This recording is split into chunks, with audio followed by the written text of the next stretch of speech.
Friends, வணக்கம். இயல்பான ஒரு கிச்சனுக்கு உங்கள் அனைவரையும் அன்போடு அழைக்கிறேன். ஃப்ரெண்ட்ஸ், நான் இப்போது கடலை மாவு எடுத்து வச்சுருக்கேன். ஃப்ரெண்ட்ஸ், இது பாபாஸோட கடலை மாவு. இந்த கடலை மாவில் தான் நான் லட்டு செய்வேன். இப்போது நான் லட்டு செய்ய போகிறேன். ஒரு 3 நாளாக லட்டு செஞ்சு கொடுக்க சொல்லி நிறைய ஆர்டர் வருது ஃப்ரெண்ட்ஸ். அதனால் நான் கொஞ்சம் பிஸியாக இருக்கேன். ஸோ நம்ம லட்டு செய்யறதுக்கு முன்னே இந்த மாதிரி பேக்கெட் யூஸ் பண்ணோமா அதோட எக்ஸ்பைரி டேட்டு நம்ம பார்த்துக்கணும். பாருங்கள், 11வது மாதம் வரைக்கும் இருக்குது. ஸோ இதை நம்ம இப்போ செய்யலாம்.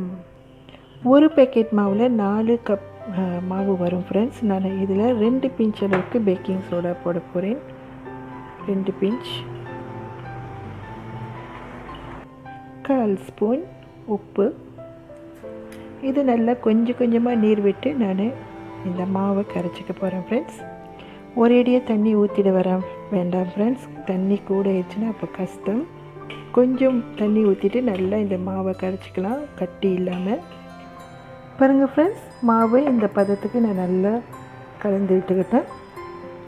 இந்த பதத்துக்கு ஃப்ரெண்ட்ஸ், ரொம்ப தண்ணியாகவும் வேண்டாம், ரொம்ப திக்காகவும் வேண்டாம். இந்த பதத்துக்கு நான் இந்த மாவில் 1 கப் மாவு நான் தனியாக எடுத்து வச்சுருக்கேன் ஃப்ரெண்ட்ஸ்.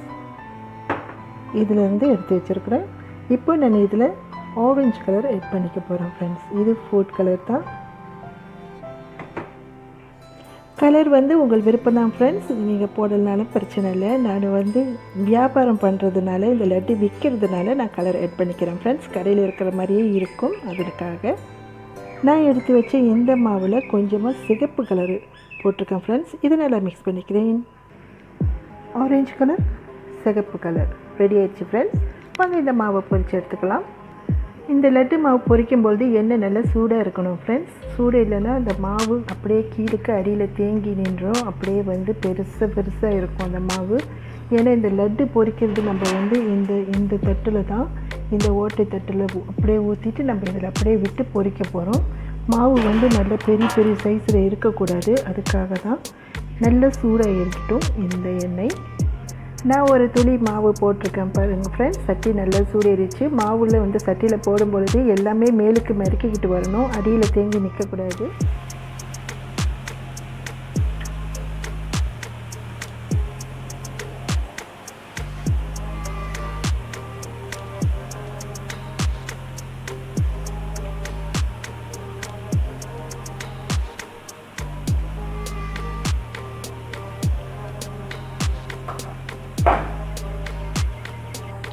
இது நல்லா கொதிச்சு, அதாவது அந்த பொரிஞ்சு அதோட பபிள்ஸ் நின்றுட்டோன்னே நம்ம எடுத்துடலாம் ஃப்ரெண்ட்ஸ். இது நல்லா முருகலை நம்ம வேக வைக்க வேணாம், அது சாஃப்டாக தான் இருக்கணும்.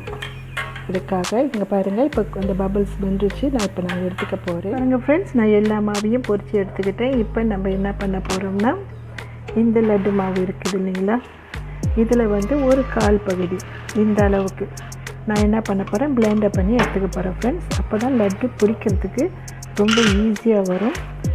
நான் இப்போ இதை பிளெண்டர் பண்ணிவிட்டு உங்களுக்கு காட்டுறேன்.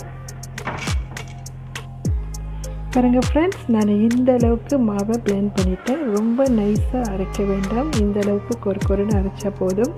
இதை நல்லா மிக்ஸ் பண்ணிக்கலாம் ஃப்ரெண்ட்ஸ். நான் சிகப்பு கலர் போட்டு பறிச்சிருக்கேன். நான் இதில் போட்டு நல்லா மிக்ஸ் பண்ணிக்க போகிறேன். நல்லா மிக்ஸ் பண்ணி விட்டாச்சு ஃப்ரெண்ட்ஸ். அடுத்ததாக லட்டுக்கு சீனி பாகு எடுக்கலாமா. இந்த கப்பில் 4 கப் மாவு ஃப்ரெண்ட்ஸ் நம்ம முதல்ல எடுத்தது. இப்போ அதே கப்பில் 3 கப் சீனி நான் எடுத்துக்க போகிறேன். 2, 3. அதே கப்பில் 2 கப் தண்ணி சேர்த்துக்கலாம் ஃப்ரெண்ட்ஸ்.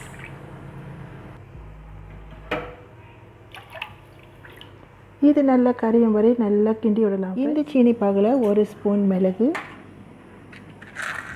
1/2 ஸ்பூன் கிராம்பு, 1 ஸ்பூன் ஏலக்காய் பொடி. இது நல்லா கொதித்து சுண்டி ஒரு கம்பி பதத்துக்கு வரட்டும் ஃப்ரெண்ட்ஸ். அது வரைக்கும் கைவிடாமல் கிளறி விட்டுக்கிட்டே இருக்கலாம். நான் அடுப்பை அடிச்சுக்கிட்டேன் ஃப்ரெண்ட்ஸ். இப்போ நம்ம சீனி பாகு செக் பண்ணால் பாருங்கள், கரெக்டாக வந்துருச்சு. இது ஒரு கம்பி பதத்துக்கு இப்படி இருக்கணும், அப்போ தான் ஃப்ரெண்ட்ஸ் கரெக்டாக இருக்கும்.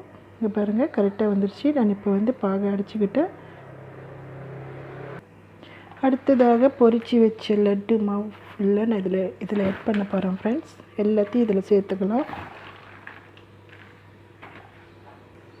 நல்லா மிக்ஸ் பண்ணி விட்டுக்கலாம் ஃப்ரெண்ட்ஸ். இந்த பூந்தியோடு இந்த சீனி பாகு நல்லா எக்ஸாக்ட் பண்ணும். நல்லா உள்ளுக்கு இழுத்துக்கிட்டு கரெக்டாக வரும். நான் நல்லா மிக்ஸ் பண்ணிக்க போகிறேன். இப்போ இந்த நேரத்தில் ஒரு 2 ஸ்பூன் நெய் சேர்த்துக்கலாம் ஃப்ரெண்ட்ஸ்.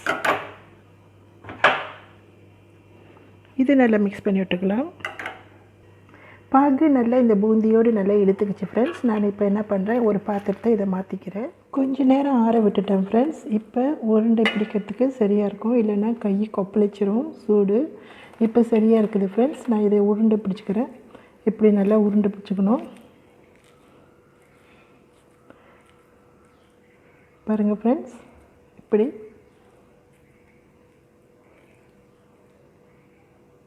இதே மாதிரி நான் எல்லாத்தையும் பிடிச்சிட்டு உங்கள்கிட்ட காட்டுறேன் ஃப்ரெண்ட்ஸ்.